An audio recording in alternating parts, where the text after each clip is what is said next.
Now, before I get going, hey, everybody, how are you? Moms demand action. We're going to get action. Hey, you know what? His mom's watching, Tina.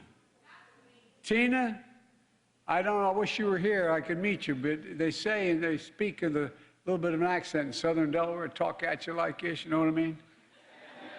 You look at that fella and you say, you done good with that boy. Congratulations, Mom. Congratulations.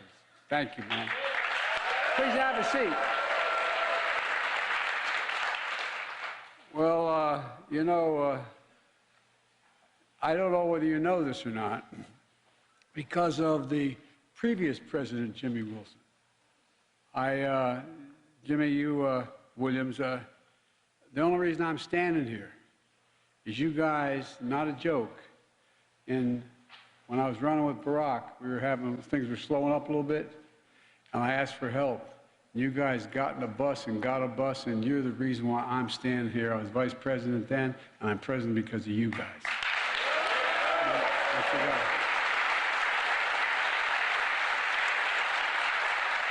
And again, they say, you know, I've told your son, he got good blood, my dad would say.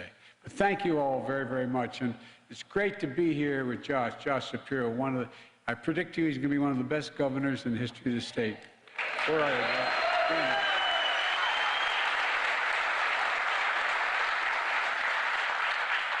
That's in large part because he married up. And I want to thank Congressman Brendan Boyle for the passport to get in this district. Brendan, you've been a great friend from the time we've been together. Thank you, thank you, thank you. By the way, he now leads the Democratic part of the Budget Committee. He's the guy that is going to determine whether or not my budget gets passed. But, you know, while they couldn't be here, I want to thank Jim Kenney, who's a good friend, Mayor of Philadelphia, and two great senators, great close friend, Bobby Casey and John Fetterman, who will continue to deliver for the people of Pennsylvania, I believe. John, if you can hear this at all, we're with you, pal. We're with you.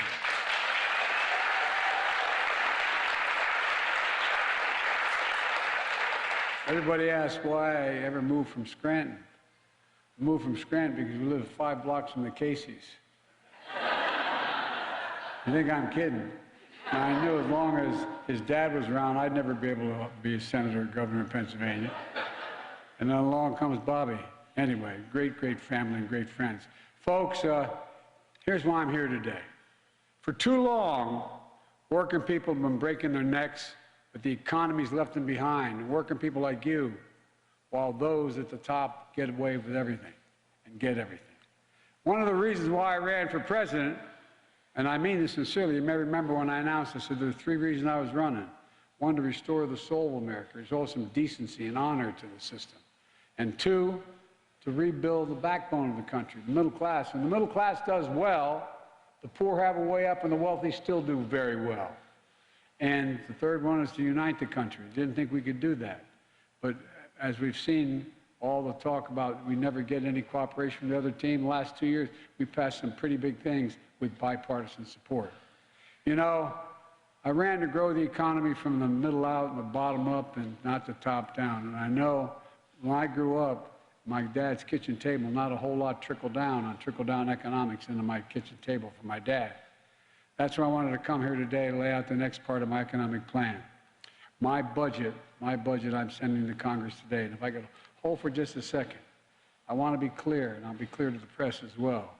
The fact is that the Speaker of the House he's a very conservative guy, and he has even more conservative group with him. But he and I met early on, and he said, what are we going to do about the budget? And I said, oh, let's make a deal. Let's meet. I said, I'm going to introduce my budget on the 9th of March. You introduce yours, and we'll sit down and we'll go line by line, and we'll go through it. We'll see what we can agree on and what we disagree on, and then fight it out in the Congress. So I want to make it clear, I'm ready to meet with the Speaker anytime, tomorrow, if he has his budget. Lay it down, tell me what you want to do, I'll show you what I want to do, see what we can agree on, or we don't agree on, let's see what we vote on. Now,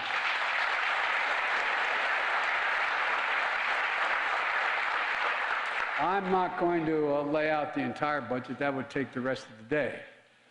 But no, it's a detailed budget. But I want to give you the contours of what we're for and how it's in stark contrast for what appears to be what the other team is for.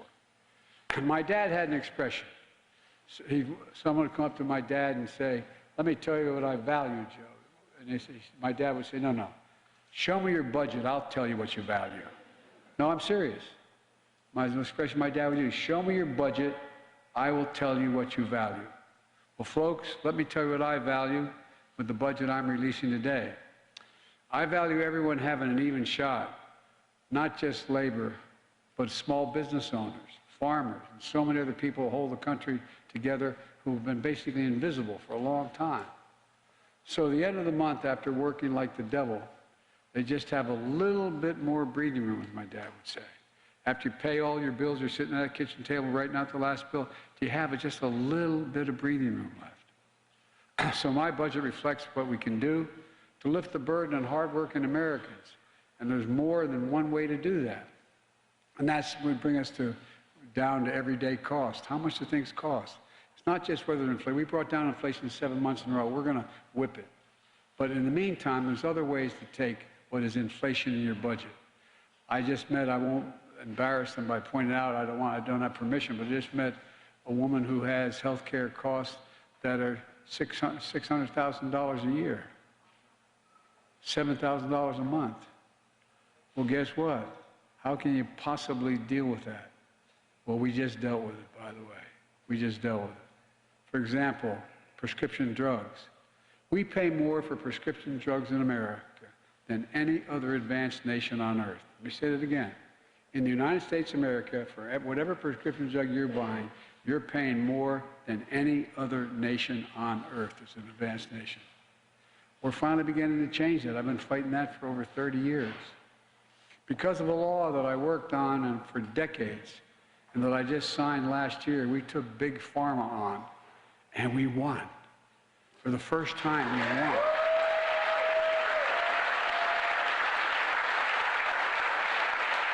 The other team didn't think that's a good idea. None of them voted for it. They think Big Pharma should be able to make extraordinary profits, exorbitant profits at the expense of the American people. And that's not hyperbole, that's a fact. Medicare finally has the power now to negotiate for lower drug prices. And by the way, they've been able to do that at the VA. At the VA, they're able to say, we're only going to pay X amount of dollars for this particular drug that, in fact, the veterans need. The only place that was exempt was Medicare. They couldn't do it for Medicare, but now they can. And it's going to lower prices for seniors. But here's the deal.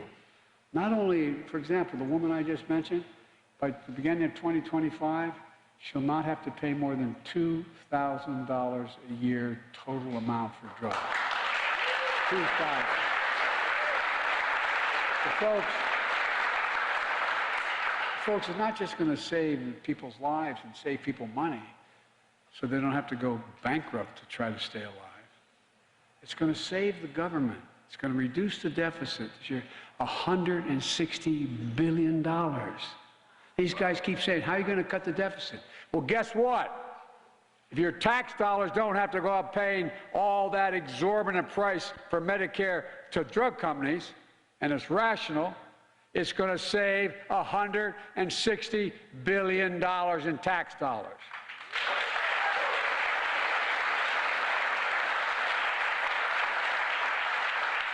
Millions of Americans have diabetes. They need insulin literally to stay alive.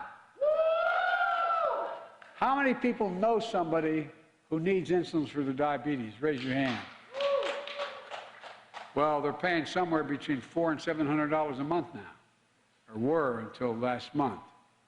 Well, guess what? That insulin was invented 100 years ago. I mean, literally 100 years ago, okay? You know how much it cost to make that insulin? $10. You know how much it costs to make it and package it? $13.50. And charging the kind of money they charge? Well, guess what? Guess what? Now we've lowered the cost of the insulin to maximum $30 a month.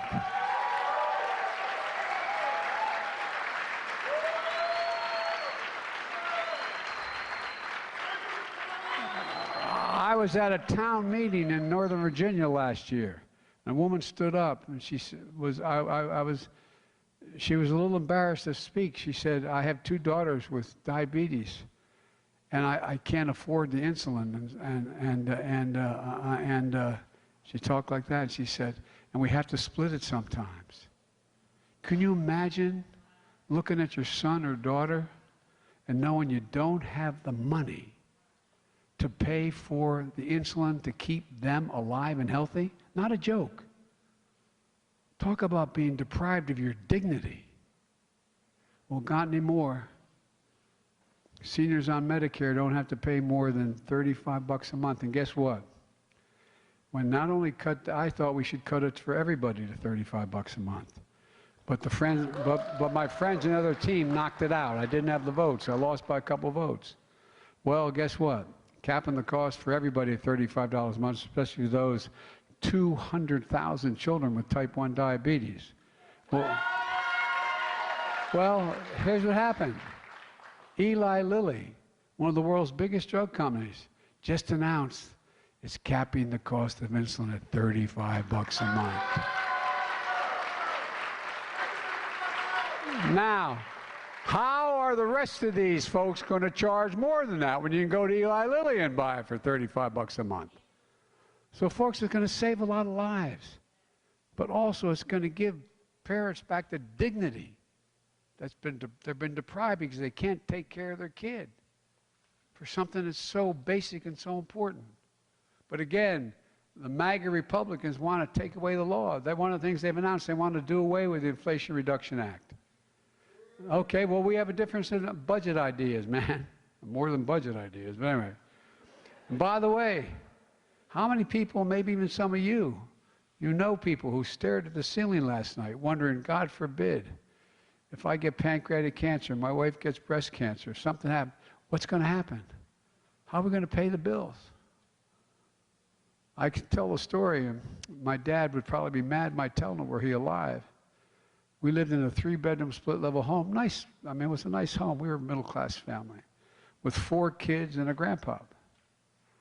And the bed my headboard was against in the room with myself and my 2 brothers was against the wall my dad's was. My dad was really restless. You could hear it one night. He could hear the bed. And I asked my mom the next morning, what's wrong with Dad? She said, his company said no more health insurance. They weren't going to pay for it. Well, guess what? A lot of people are lying in bed at night wondering what they're going to do. They're going to have to sell the house? What do they have to do if one of them gets really sick? Well, thanks to the American Rescue Plan, which not one single Republican voted for, that I signed in the law as soon as I got to office, millions of Americans, or millions more, have enrolled in the Affordable Care Act, saving an additional $800 a year for better coverage at better prices. My budget's going to make those savings permanent. We've passed them up till now, but they'll expire if I don't get them done again. My MAGA Republicans all voted to get rid of the Affordable Care Act. They voted to get rid of it over 50 times since Barack passed it. Over 50 times. Well, it is. I think it is shameful. Folks, no one can deny we have a climate crisis. So we've seen more land, for example. I've been in more helicopter rides these last 2 years, particularly from Arizona all the way up to Idaho, all the way in the West Coast.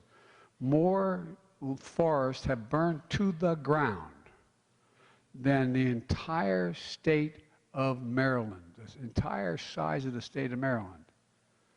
Look what's happening. The Colorado River has become a creek. You have all these environmental problems that are so profound, they're hard to deny. And people are seeing them now, along with extreme superstorms and droughts. That's why I took the most aggressive action ever in all of history in any country to take on the climate crisis by lowering your home energy bills, which MAGA Republicans voted against. We've now gotten to the point where it's cheaper to generate electricity from wind and solar than it is from coal and or fossil fuels. And I'm from Scranton. Okay, I'm not against coal per se. A lot of people made a living on that way. But we're providing incentives for folks to make the transition. So here's what we're doing. We're providing you with a tax credit and rebates if you're buying new energy efficient appliances. Heat pumps, the new heat pumps, they can heat the whole damn house. No, I'm serious, not a joke.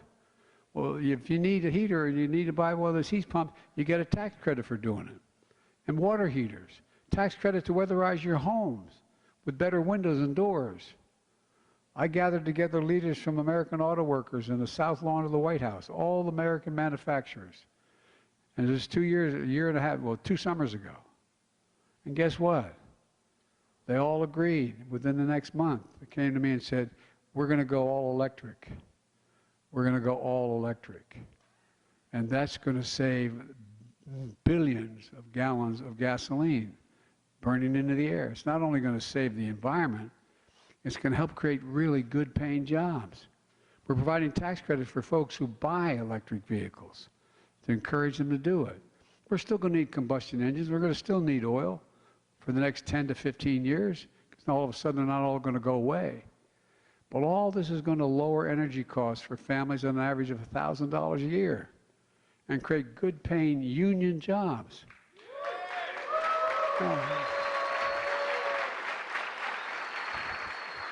Jimmy, I told you I was going to be the most pro-union president in history. I've kept my promise. I've kept my promise. And by the way, when we're talking about the creating jobs, my buddies at the IBEW were the strongest support I had this year. Well, guess what? They're going to install 500,000 charging stations all across America. And by the way, the things I'm proposing not only lift the burden off of families in America, it's also going to generate economic growth. And that's not all. To support working parents, my budget expands access to affordable child care for millions of families. And it's going to invest in paid family and medical leave, which all of you fought like hell for, so that the U.S. is no longer the only major economy in the world that doesn't have paid leave. Folks, my budget also invests in elder care and home care. How many of you are like I went through with my mom and my dad as they got older? They wanted to stay in their own home. It was cheaper to stay in their own home than to have to sell everything and have everything gone to go into a home. Well, fortunately, I lived close enough and they could move in with me. But my point is, it's cheaper if we in fact provide for the ability for them to stay in their homes. It's not only the right thing to do, but it's cheaper on the taxpayer. All the things are going to help folks go to work, generate economic growth in our nation, and still take care of their families. The point is that every time I talk about things, people talk about it like this is an overwhelming burden on the taxpayer. It's going to save money for the taxpayers. No, it really does. Save money for the taxpayers and generate growth. That's how the economy grows. That's why I was able to create 12 million new jobs in 2 years. More than any president in American history has created in 4 years. We've done in 2 years what no president's done in 4 years because of you. But the point is, it's good for everybody. We're not hurting anyone. My budget also restores the child tax credit. You know, when that was in place during the pandemic, guess what? Child poverty was cut in half to the lowest level in all American history. And guess what? Because moms were able to go to work. Moms were able to go out there and make a living. Folks, we can reduce child poverty and increase child opportunity. Again, it's going to help millions of parents go to work, knowing their children are being taken care of. And yet, only a few of my Republican friends support it. My wife Jill, who's a Philly girl.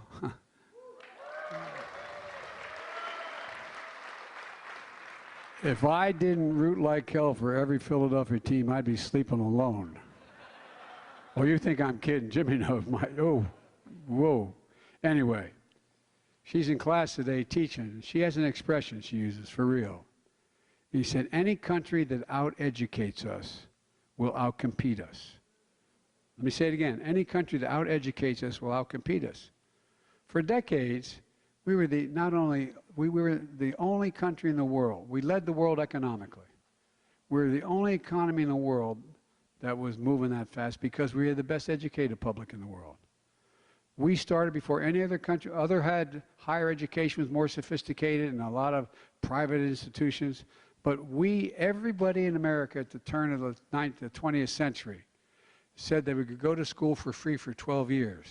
It was a game changer. It was a game changer.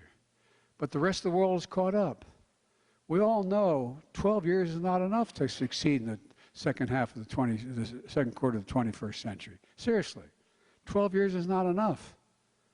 If we want America to have the best educated workforce, we need to invest in preschool. I'm not talking about daycare. I'm talking about school. All the studies have recently shown this is real. Think about it now. That, you've heard all these stories that if you come from a broken home or where mom or dad has a drug addiction or there's a real problem or you don't have books in the house, etc., by the time a kid gets to first grade, they will have heard 1 million fewer words spoken. Not different words, just spoken. They're not included. Well, guess what? Studies that children go to preschool who go 3, 4, 5, 6 years, 3, 4, 5 years old, go to school, not daycare, they increase by nearly 50% the likelihood that they'll finish high school and go on to earn a 2 or 4 year degree no matter what their background is. Because guess what? Their brain's still developing. They're still developing. They're exposed to the same thing other kids are exposed to. They grow. We also know that many families struggle to afford college for their children. That's why we had these things called, and some of you may have used them, Pell Grants. For families earning less than $60,000 a year, they could get a Pell Grant to go to college, help them pay for college. Well, the last 2 years, we've increased Pell Grants by $900, and my budget increases by another $820. It used to be if you went to the University of Penn State or the University of Delaware where I went, state schools, the state paid a significant portion of the tuition. They're not anymore. They're not paying anymore. They're paying some, but not much, because they've cut paying for it. Well, guess what? Try paying for college, even at a state institution where you can commute. It's expensive as hell, especially if you're a couple kids in a family making less than 60 grand a year. So it matters a lot. It matters a lot. The more we educate people, the better chance they have. Doesn't mean everybody that's educated is going to succeed, but it's a significantly better opportunity. And the world's getting a hell of a lot more complicated. Getting a hell of a lot more complicated. So I've increased my budget. We increase it now, as I said, we're paying another $820 to help people from families with low incomes. Let's connect students' careers and opportunities starting in high school. We should provide for 2 years of community college. By the way, in school, when you're a sophomore, junior in high school, you should be able to take credits that allow you to qualify for college credit at a state university or at a community college. People are beginning to do that around the country. Some of the best training in America occurs there. Let's offer every American a path to a good career, whether they go to college or not. Like the path you started here, the first apprenticeship program in the nation in which students can graduate as a full-time journeyman with an associate's degree here.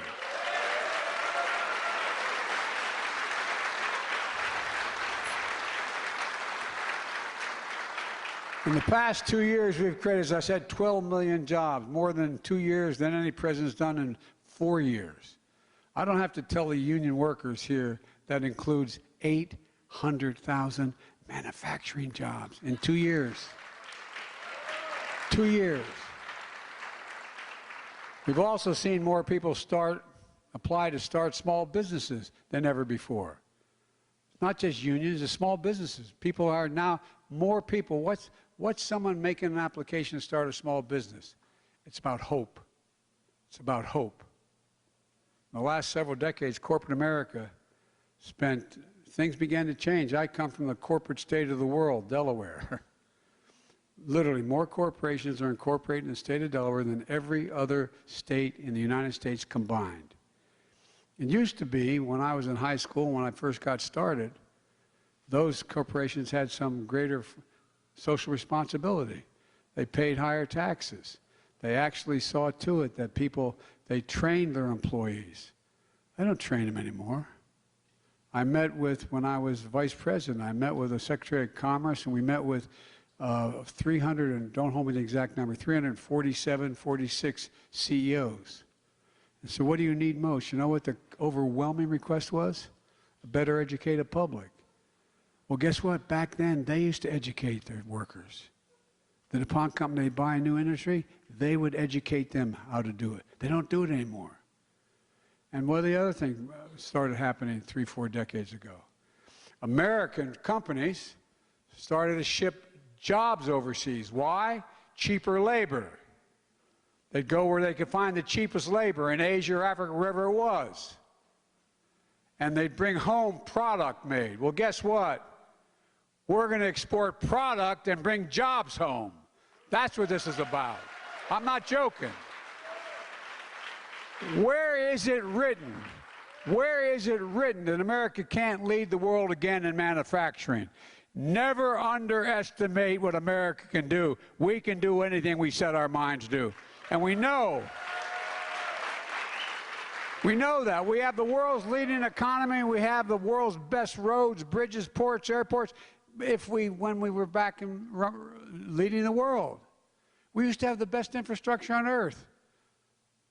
But the world caught up. You know where we rank in terms of quality infrastructure in the world? Number 13. 13. That's why I signed the bipartisan. This was bipartisan. Republicans joined us. The bipartisan infrastructure law, the most significant instrument and investment to modernize our infrastructure in nearly 70 years, since the Eisenhower. We and you are going to spend, we're going to spend $1.2 trillion over 10 years to rebuild the infrastructure of this country. How can you lead the world if you have second-rate ports, highways, drinking water, et cetera? Instead of Infrastructure Week, which became a punchline with the last guy, remember every year there's going to be Infrastructure Week? Well, we got Infrastructure Decade.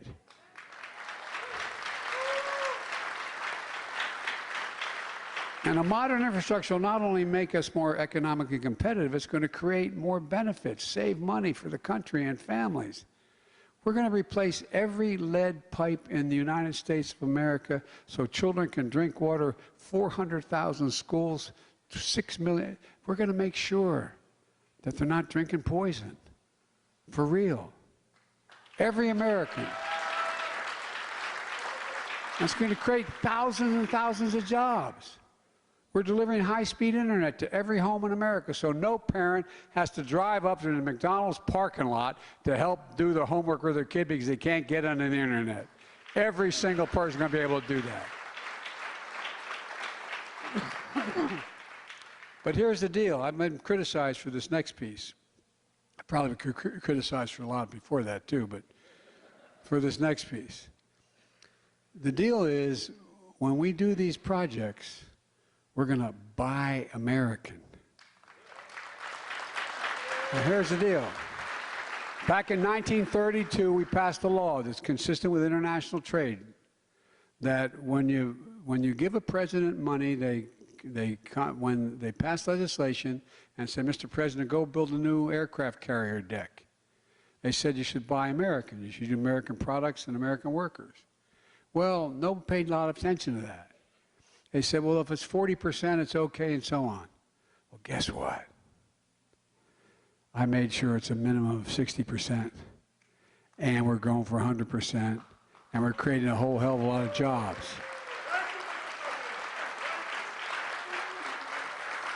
And it's not to hurt any other country. It's not. But think about it. You know, I wonder how many people talked about, quote, the supply chain before the pandemic. Everybody knows what the supply chain is now.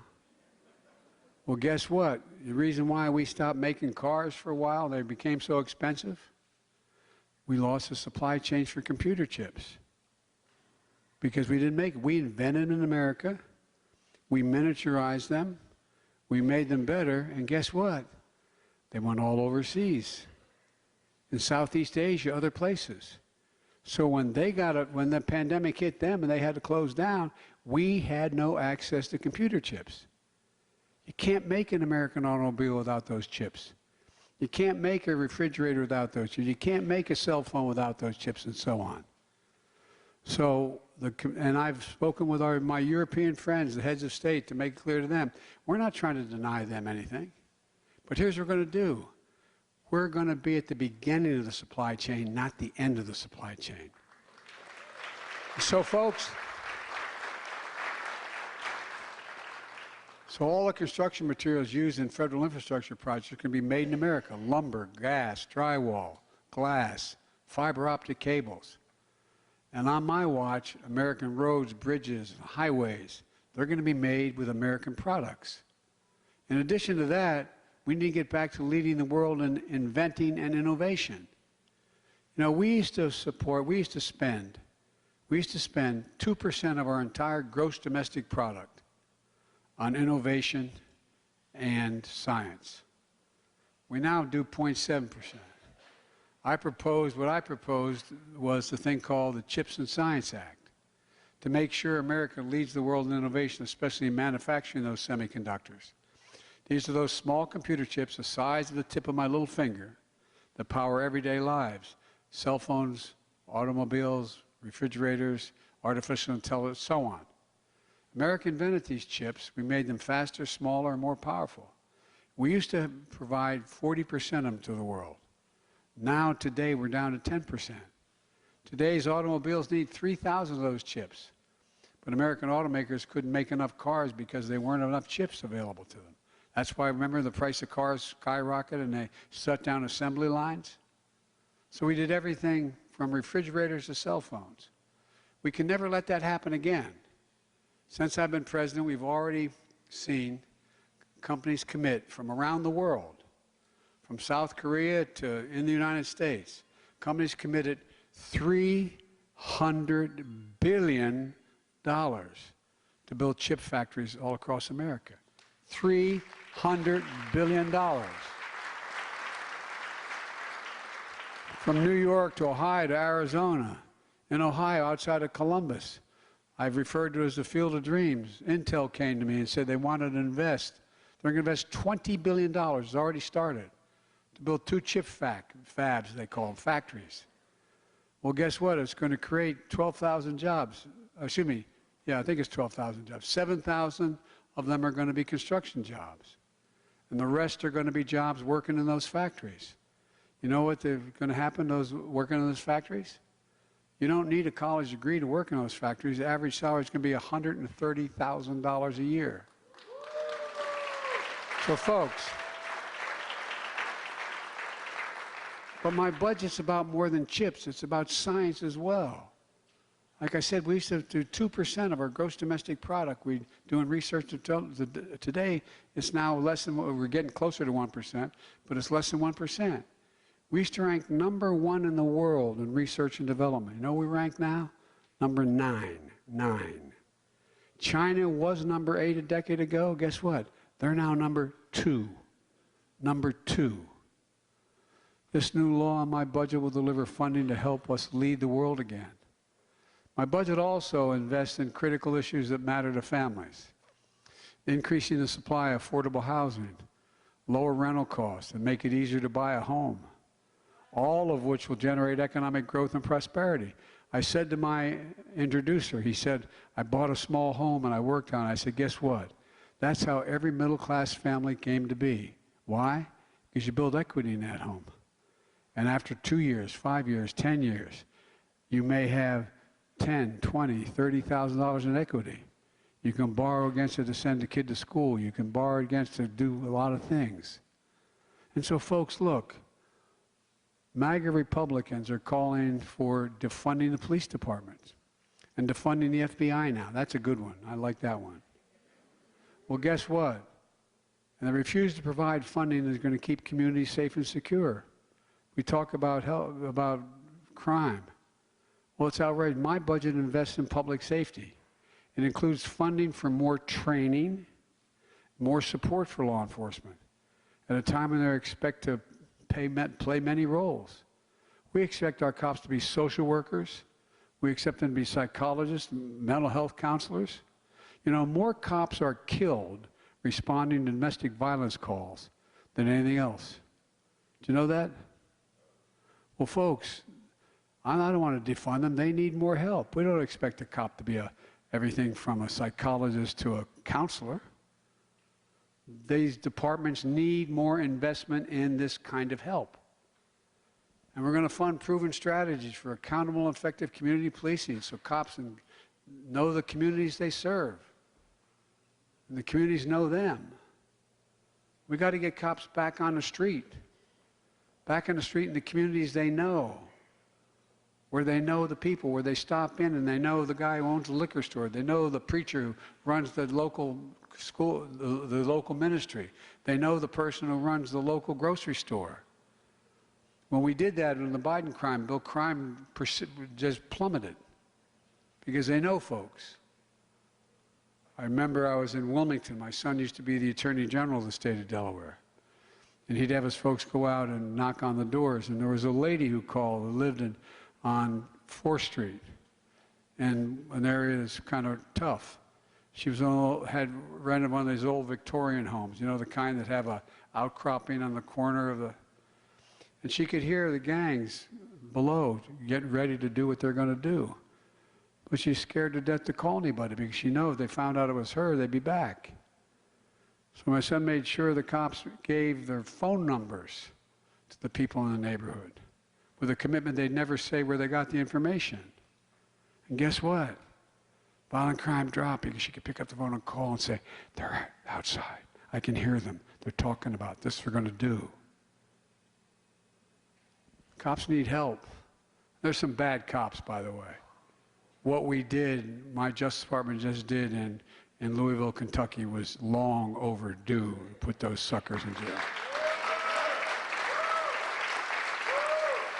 And by the way, how many cops you know like bad cops? I don't know many. Not a joke.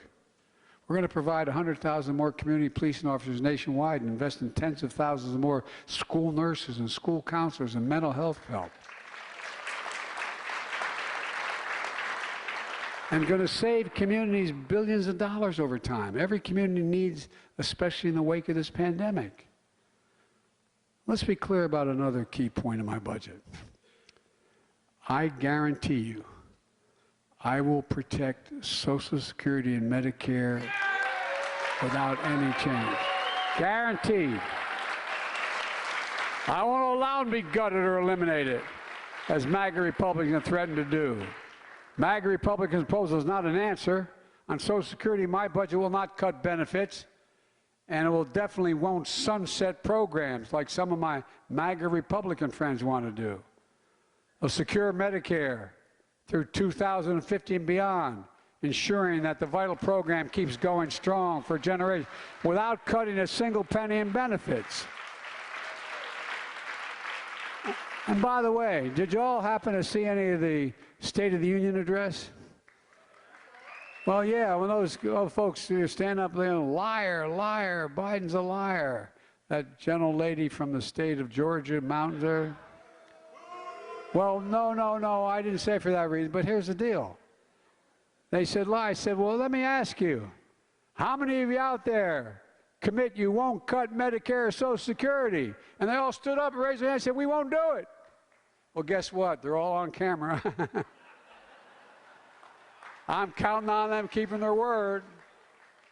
But just in case they don't, I'm around. Anyway, now my budget's going to give working people a fighting chance. It's going to create good-paying jobs. And we can pay for these jobs by reducing the deficit two ways. Like, for example, cutting $160 billion in Medicare expenses is one. But we also have to ask the wealthiest and biggest corporations to begin to pay their fair share. And cutting subsidies for special interests. And by the way, in my first 2 years in office, his first 2 years, I brought down the deficit a record $1.7 trillion, more than any president has in American history, while doing all the rest of this stuff. Down. And the budget I'm introducing today is going to reduce the deficit by nearly $10 billion or $3 billion, over $1 trillion over 10 years. Another big disagreement with my MAGA Republicans, and by the way, a lot of, this ain't your father's Republican Party. There's a lot of really good Republicans. There really are. But they're afraid to step out of line because they'll get primaried and they'll lose elections. MAGA Republicans, you know, they don't want things that particularly are going to help working families like healthcare, education, public safety, which are going to raise costs on folks. Look, MAGA Republicans also refuse to raise a single penny in new taxes on the wealthiest people. So now let me ask you, I mean this sincerely, you don't have to if you feel self-conscious about it, but raise your hand. Anybody who thinks our present federal tax system is fair, raise your hand. No, I'm not joking. People making $400,000, you don't think it's fair. You know, we found that in the year 2020 when I got elected, 55 major corporations of the Fortune 500 companies paid zero in federal income tax on $40 billion in profit. So I insisted on a horrible thing to burden on them. I introduced legislation making sure that they had to pay a minimum of 15%. 15% to corporations. Just 15%. That's less than any of you pay. Well, guess what? We did those things to grow the economy, create jobs, and give working class folks a fighting chance. That paid for everything and still allowed me to reduce the deficit. Just begin to pay your fair share. That's why I'm fighting for another proposal. When I got elected, there were roughly, don't hold me the exact number because it varies, around 650 billionaires in America. Now there's over 1,000. You know what the average tax they pay, federal tax? 3%. T-H-R-E-E, 3%. No billionaire should be paying a lower tax than somebody working as a school teacher or a firefighter or any of you in this room. So my plan is to make sure that corporations begin to pay their fair share. There used to be 35%. We cut it down to 21%. I think we should be paying 28%. There's going to be a real fight on that, but we should be paying more than 21%. Let me be clear, under my plan, and I made this commitment when I ran, and I haven't broken it yet, and I never will. No one making less than $400,000 will see a penny in federal taxes go up. Not a single penny. Now, why did I do it $400,000? Because I doubt anybody here makes $400,000. I did it to make the case that I'm not going after anything remotely, any but ordinary folks, because they're paying their share. We're also going to save billions of dollars on going after criminals who commit fraud. You know, a lot of people are saying to me that they don't like the idea I'm prepared to forgive up to $20,000 if you got a Pell Grant, or $10,000 for anybody who has a student loan during the recession. Well, guess what? We paid the so-called PPP program. We paid significant, I think it's $900 billion. I think, don't hold me that number, but it's well over 9 for anybody who had tough time with their business during the pandemic. So they could pay employees, they could do but guess what? You may remember, I was running for office at the time, but you all may remember it, that I had a big fight with the former president and maybe future president. Bless me, Father. Anyway, no, all kidding aside. And here's the deal. what happened was the folks were really going after me for trying to, and by the way, 90% of all the debt forgiveness for student loans will go to, under my plan, 90% will go to families making under $75,000 a year, okay? 90%. But here's the deal. The PPP program forgave a lot more, and I'm not suggesting it shouldn't, but the big fight you may remember going on was, what happened was, our good friend, the former president, decided all the inspectors general, the guys who watch everything.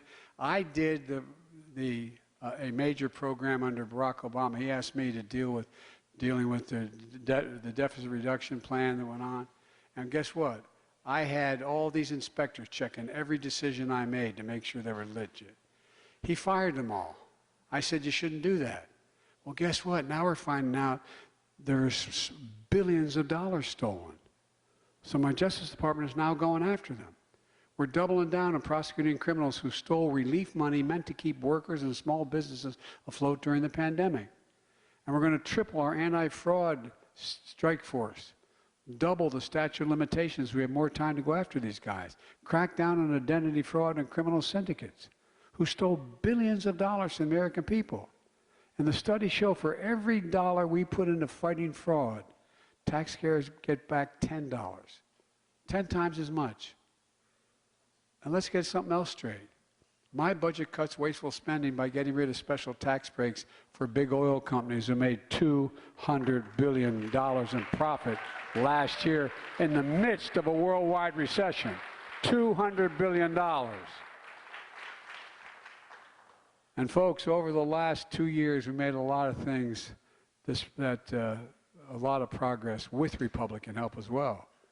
Sadly, from what I'm hearing, House Representatives these days, they're suggesting that cooperation may have come to an end. That's why I talk about the MAGA Republicans. This is not your father's Republican Party, as I said before. MAGA Republicans are threatening to default on the national debt. Keep talking about the national debt and the $1 trillion debt. It took 200 years to accumulate that debt. It's not recent debt. This is all the debt that's been accumulating interest on the debt for over 200 years. And by the way, President Trump, when he was president, in 4 years, he increased the national debt by 25%. Just in 4 years. Remember that multi-billion-dollar tax break? Did you get any of it? Raise your hand if you got any of it. No, I'm serious. So, folks, 200 years to accumulate, and was added to that administration, 25% did it by themselves. I met with the new speaker, as I said, of the House on how we should proceed to settle our differences without jeopardizing the full faith and credit of the United States of America. We have never reneged on that debt. Now they're telling me if I don't do what they want, cut Social Security, whatever they propose, then they're going to renege on the debt. Every single major economic institution, conservative or liberal, says that will cause a massive recession, and put us in the hole for a long, long time. Well, folks, here's what I said. Instead of making threats about default, which would be catastrophic, let's take that off the table. Let's, as I said in the beginning, let's have a conversation about how to grow the economy, lower costs, and reduce the deficit. I just laid out the bulk of my budget. Republicans in Congress should do the same thing. Then we can sit down and see where we disagree. My Republican friends said they want to reduce the deficit, but they did the math. We did the math on what they've put forward so far. And our estimate, I'm happy to be proven wrong, my plan is going to reduce the deficit by $3 trillion over 10 years. Based on what we know so far about their plan, it's going to explode the deficit by more than $3 trillion over the next 10 years. If I'm wrong, show me. I want to cut taxes. They want to cut taxes for the wealthy and large corporations. Take away the power we just gave Medicare to negotiate lower drug prices. Look, and that would, as I said, would cut the deficit significantly, $160 billion, just by doing that. And if they say they want to cut the deficit, but their plans would explode the deficit, how are they going to make the math work? What are they going to cut? As I said at the State of the Union, you may have seen the back and forth of the MAGA Republicans and me. through their shouting and unruliness, they seem to say they're not going to cut Social Security and Medicare. Well, like I said, well, what about Medicaid? What about the Affordable Care Act? What about veterans' benefits? What about law enforcement? What about aid to rural communities? What about support for our military? What will they make, how will they make these numbers add up? Well, here's the deal. If MAGA Republicans in Congress try to repeal the Affordable Care Act, Social Security, Medicare, Medicaid, I'm not going to let them. Folks, we haven't even talked about my budget for national security or intelligence and foreign policy communities. My budget makes robust investments in our military and defense. Let's see what the MAGA Republicans propose. And let's be clear where I stand. I'll not allow the cuts, the needs of the intelligence community or our military that help keep us safe. We're the greatest fighting force in the history of the world, and I'll not let the Republicans diminish our capacity to cut the benefits to our servicemen or veterans and their families. So, I'm going on too long, and I apologize. Let me say this one more time. If MAGA Republicans are using the threat of default for the first time in history, they're risking America's health and security. It's dangerous. So let me close with this. My budget is about investing in America and all of America, including places and people and folks who've been forgotten. Amid the economic upheaval of the past 4 decades, too many people have been left behind or treated like they're invisible. Not anymore. I promise you, I see you. We've got work to do, but we made a lot of progress in the first 2 years. And families across the country are starting to breathe a little easier, but we got further to go. And I can honestly say, I have never been more optimistic about America's future than I am today. I mean that sincerely. As you can tell, I've only been around a few years, like 400. Folks, let me conclude by saying, we just have to remember who we are. We're the United States of America.